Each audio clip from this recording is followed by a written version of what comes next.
Magandang araw sa inyo. Ito gagawa ako ng ibang version naman ng ng torta. Tortang tortang corned beef. Ito harina, repolyo, may carrots, may itlog, paminta, ito corned beef. Bahala na kayo kung ilang lata. Ako lang naman kasi mag-isa eh. Kung marami-rami kayo, dagdagan nyo na lang. Ito, yun, hihiwain natin to prepare. Ito, nahiwa na natin yung, ginadgad na natin yung carrots. Tapos, nahiwa na natin yung repolyo. Ito na yung corned beef. Bahala na kayo kung marami-rami kayo sa bahay na kumain, dagdagan nyo. Ito, isang lata lang ng corned beef kasi ako lang mag-isa. Tapos ito, itlog. Nilagyan ko na ng paminta. Asin. 4 na itlog to. Kaya yan, may itim-itim siya kasi ano yan.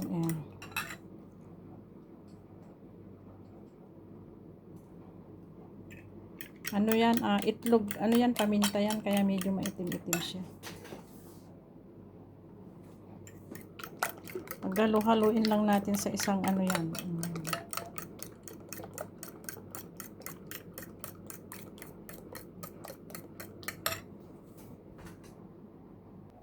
Ayan, nailagay ko na yung repolyo. Ngayon ito naman, sunod natin itong itong carrots. Masyado yata marami itong carrots ko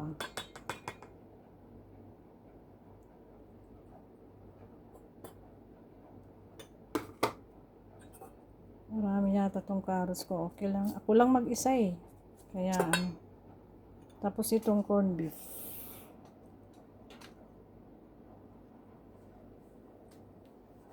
Sayang yung carrots. Kailangan kong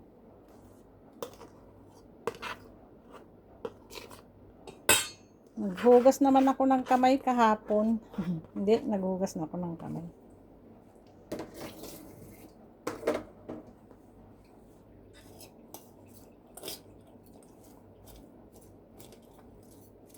Kailangan mas maliliit pa sana yung hiwa yung repolyo eh. Ito, corned beef. Lagay na natin ng corned beef.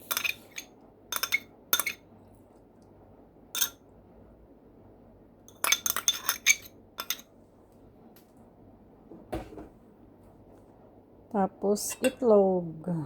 Ito, 4 na itlog ito mga kaibigan, kapatid.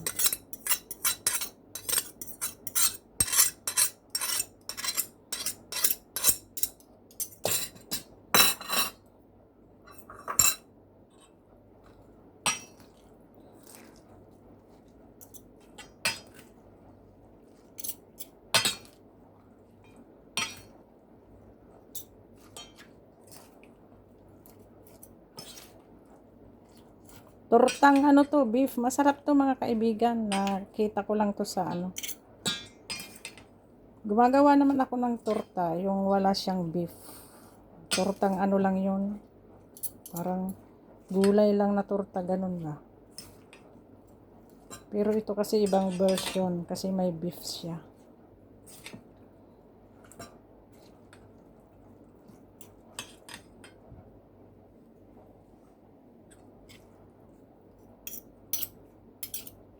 Ngayon, lagyan natin ng harina. Kahit mga lang na harina.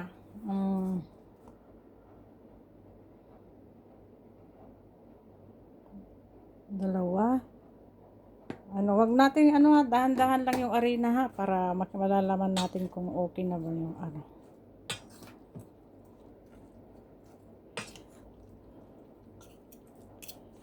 Wag igulpi ba? Ako kasi hindi ko tinitignan ko muna bago ko dagdagan para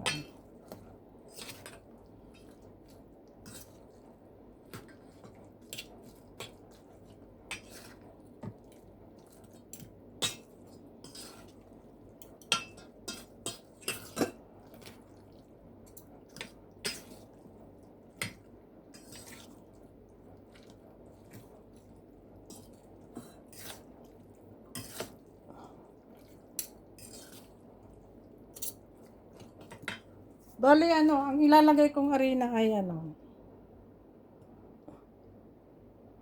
kalahating ganito.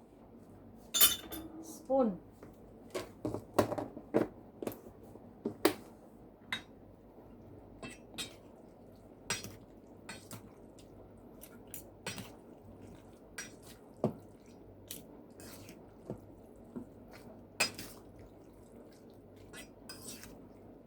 May asin na to ha, yung itlog kanina, doon ko na nilagay yung asin. Pero bahala na kayo kung ano. Gusto nyo yung mas maraming asin. Siguro nga lagyan ko pa ng asin. Unting asin pa ba?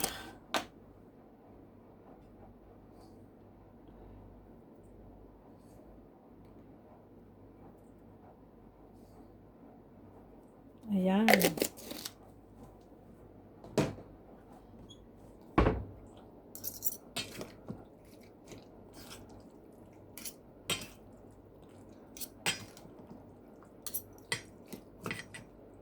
Isang latang ano lang to ha, corn beef.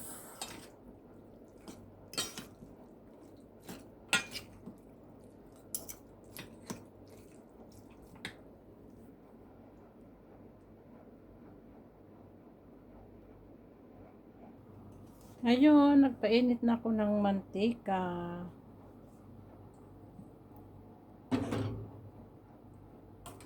Ito na yung ating tortang beef. Beef ba? Ibang version naman to ng torta. Try natin. First time ko to eh. Tortang beef.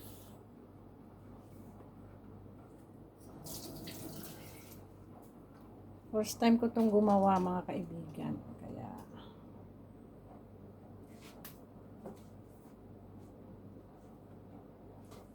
first time. So, try natin. Pero masarap daw ito, May sinabi na sa akin, masarap daw ito. I-try nyo mga kaibigan. Ano lang, isang latang corned beef, 4 na itlog, konting yung repolyo, mga 1/4. Gawain nyo na maliit. Ginadgad ko yung yung carrots. Tapos harina, lagyan nyo na rin ng asin. Bahala na kayo kung anong gusto nyo panimpla. Kung gusto nyo, lagyan nyo ng cubes. Ganito lang siya.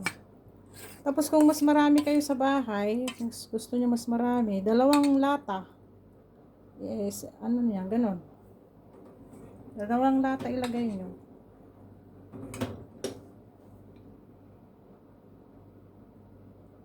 Ako lang mag-isa. Kaya okay lang sa akin yung ganito kadami.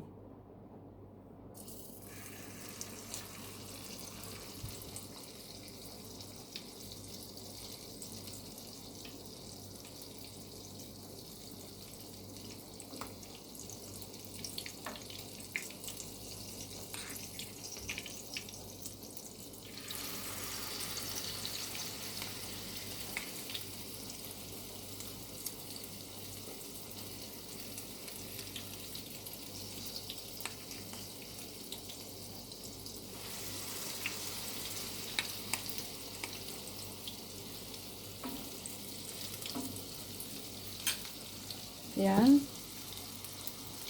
Medyo lang yung apoy nyo. Medium. Huwag masyado malakas.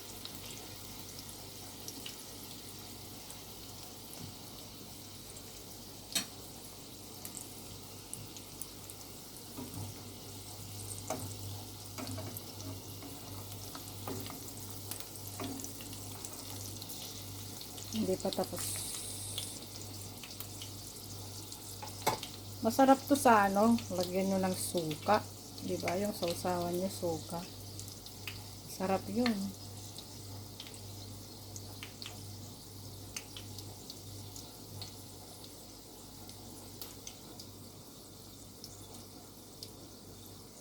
First time ko to gumawa eh. Ayan, nabaliktad ko na siya. Nabaliktad ko na siya mga kaibigan. Mas masarap yung medyo brown siya.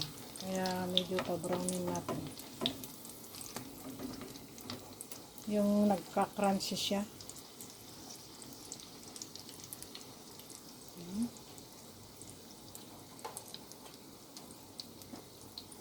Ayan, tapos na. Ilagay muna natin sa ganito para tumulo yung ano niya, yung kanyang mantika, bago nyo ilagay sa pinggan. Ilagay tayo ulit sa pangalawang ano, ganun lang ang procedure.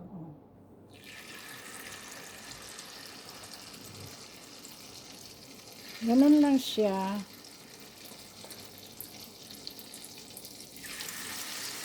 Pangalawang ano ko na to.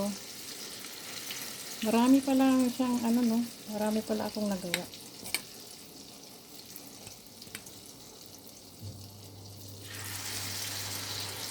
Pinalakihan ko na para mas madali. Mas madali ba? Ganun lang. Oh, diba? Mas madali, ayaw ko na yung ano, mas bahala na kayo kung gaano kalalaki yung ano gagawin nyo. Basta ako ganyan para mabilis.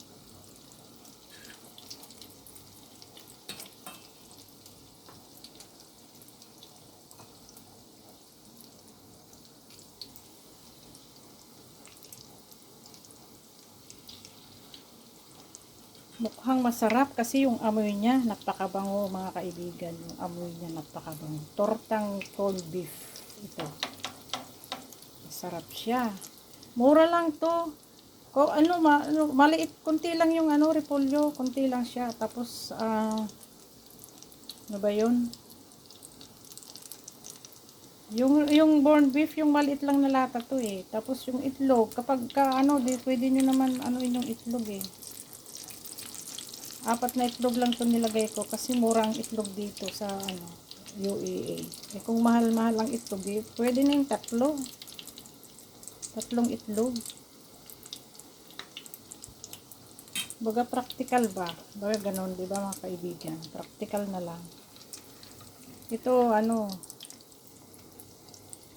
hindi ko pa to siguro ano sa yung suka, ang iba, ano ko to.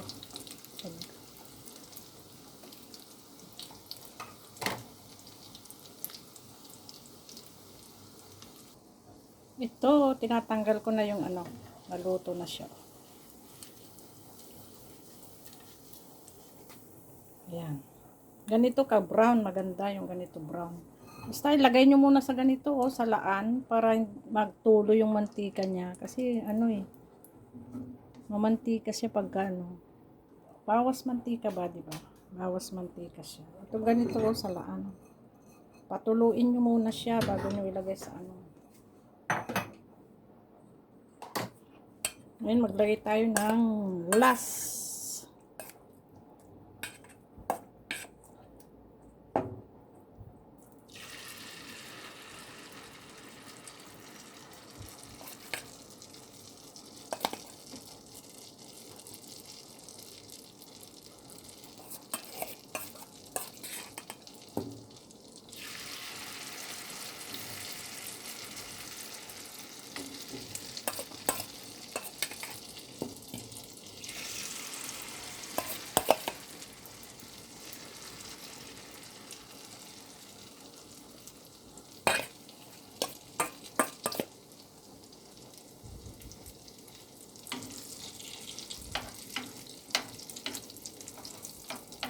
Apat pala ito paglagyan niya.